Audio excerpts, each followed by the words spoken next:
Bonjour à tous, alors aujourd'hui on va parler du concours Advance et sa question 1, principe, il y a 5 affirmations, il faut à chaque fois dire si c'est vrai ou faux. Là on est sur des questions on va dire de cours assez simples sur les limites, donc ça démarre on va dire tranquille.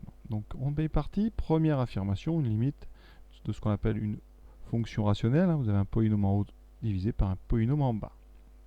Alors cette première affirmation elle est tout à fait vraie. Alors comment on va démontrer ça? Il y a deux méthodes. Alors on a x carré moins x sur 2x2 plus 1. Alors si vous regardez en haut ça tend vers plus l'infini et en bas aussi, donc c'est une forme indéterminée. Comment on fait? Bien, dans ces cas-là, on va factoriser en haut et en bas par le plus fort. Donc en haut je factorise par x2, ça fera 1 moins 1 sur x divisé par, il faut faire attention à bien rédiger le trait de fraction au niveau du égal, et ensuite x2 facteur de 2 plus 1 sur, donc ici x2. Quand j'ai factorisé donc en haut par x2, en bas par x2. Alors le principe de factorisation, quand vous avez x, eh bien vous l'écrivez x2 fois 1 sur x. C'est pour ça que des 1 sur x apparaissent. D'accord? Alors comment on va s'en débrouiller? Eh bien maintenant on regarde. Alors déjà, x est censé être non nul, puisqu'on cherche une limite en plus infinie, donc on va pouvoir simplifier par x2. D'accord? Rappelez qu'on ne peut factoriser par x2 que quand x est non nul. Donc quand on fait ce genre de transformation ici, on considère que x est strictement positif. Ça ne pose pas de problème puisqu'on cherche la limite en plus l'infini. Alors il vous reste donc 1 moins 1 sur x divisé par 2 plus 1 sur x2. D'accord? Et bien on regarde les limites. Elles sont assez simples. 1 sur x, on est en plus l'infini. Donc ça tend vers 0. 1 sur x2 aussi. Et donc, vous voyez, qu'est-ce qu'il vous reste en haut? Il vous reste le 1. Donc le haut tend vers 1. Le bas tend vers 2. Donc le quotient des deux va tendre vers 1,5. Donc cette affirmation, elle est vraie. Pour ceux qui l'ont vu, il y a un principe qui s'appelle le principe du rapport des termes de plus haut degré qui dit que quand on a une fonction rationnelle, donc c'est-à-dire uniquement des puissances de x entières, des polynômes, eh bien la limite en plus l'infini et moins l'infini, c'est la même que celle du rapport des termes de plus haut degré. Donc en haut, le plus fort, le plus haut degré, c'est x2, donc le terme c'est x2. En bas, le terme c'est 2x2, on prend aussi le coefficient. Et donc cette limite, eh bien, après simplification, ça donne la limite quand x tend vers plus l'infini de 1 sur 2. Et donc ça fait 1,5. J'ai simplifié par x2. D'accord? Ici, c'est ce qu'on appelle donc le principe du plus haut degré. Ici, le principe donc du rapport des termes de plus haut degré. C'est très pratique parce que ça gagne beaucoup de temps. Deuxième affirmation, je vous dis tout de suite, elle est vraie, c'est du cours. Alors, ça vient d'où? Eh bien, c'est ce qu'on appelle les croissances comparées. Il faut savoir que la limite en plus l'infini de exponentielle x sur x, c'est plus l'infini. D'accord? Et donc ici, vous avez fait donc l'inverse. Donc par inversion, la limite de x sur 2x, c'est 0. Donc c'est tout à fait vrai. Alors il y a d'autres croissances comparées. Vous avez une autre, je vais vous les donner quand même, comme ça fait réviser. En moins l'infini, x e de x, ça fait 0.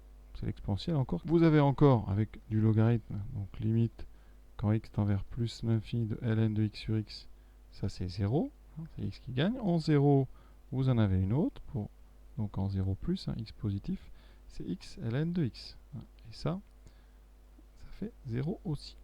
Troisième affirmation, celle-là c'est du cours, elle est fausse.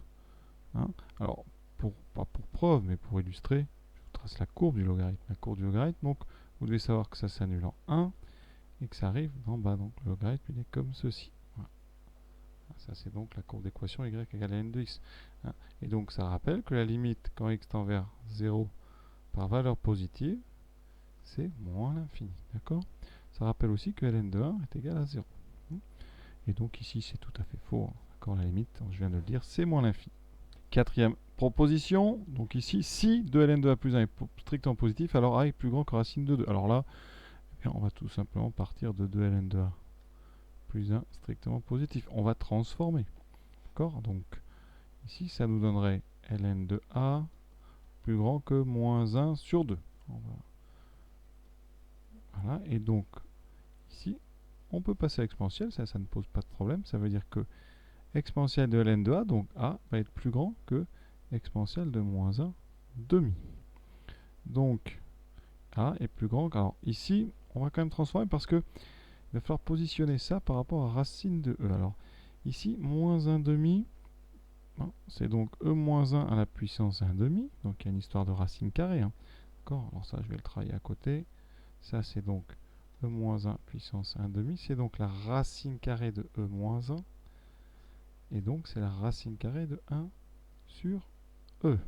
Ça veut dire qu'ici, on a donc A qui est plus grand strictement que racine de 1 sur E. Or, vous pouvez vérifier, racine de 1 sur E, c'est plus petit que 1. Racine de E, c'est plus grand que 1, puisque E est à peu près 2,7. Donc ici, eh bien, A plus grand que racine 1 sur E n'implique pas A plus grand que racine de E, puisque ici, eh bien, racine de E est plus grand que ce qu'on a là.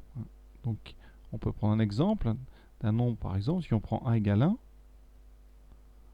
A, c'est 1, c'est plus grand que racine 1 sur E, et c'est plus petit que racine de E. Et bien, si on prend A égale 1, regardez, ça fait 2ln. Bon, je prends ceci, donc à gauche, ça fait 2ln de A plus 1, ça fait donc 2ln de 1 plus 1, ln de 1 vaut 0, donc ça fait 1.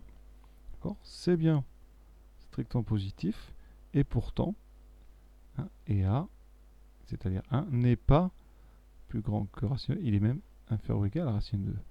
Et donc, il suffisait juste de prendre A égale 1. Pour A égale 1, on a bien donc 2ln de A plus 1 strictement positif, et pourtant, on n'a pas 1 plus grand que racine 2. Et donc, on a trouvé un contre-exemple, et donc, cette proposition, elle est fausse. Dernière proposition, dérivée de x donne x ln de x, eh bien, ça n'est pas ln de x. On va tout de suite le vérifier en faisant le calcul. Donc, je vais appeler ça la fonction f de x, x ln de x, définie sur 0 plus infini. Elle est bien dérivable, elle est définie dérivable sur 0 plus infini. Elle est sous la forme d'un produit. Donc, u de x fois v de x avec u de x qui vaut x et v de x qui vaut ln. Donc, on a besoin de dériver u qui donnera 1 et v, dérivée de ln, c'est 1 sur x. D'accord? J'utilise la dérivée d'un produit, donc u'v plus uv'. On a cette petite boucle. Et donc f', c'est donc u'v une fois ln de x plus u, donc v', c'est-à-dire x fois 1 sur x. On trouve effectivement un ln de x, mais par contre, il vous reste ici plus x sur x qui vaut 1. Et donc, ça n'est pas ln de x, puisqu'on a une différence de 1. Et donc, l'affirmation, elle est bien fausse, comme je l'avais annoncé. Voilà donc pour cet exercice numéro 1, plutôt exercice de cours. Voilà, et pour poursuivre votre entraînement sur donc, ce concours Advance et les fonctions, je vous propose la question 3, donc des dérivées et des intégrales. À très bientôt.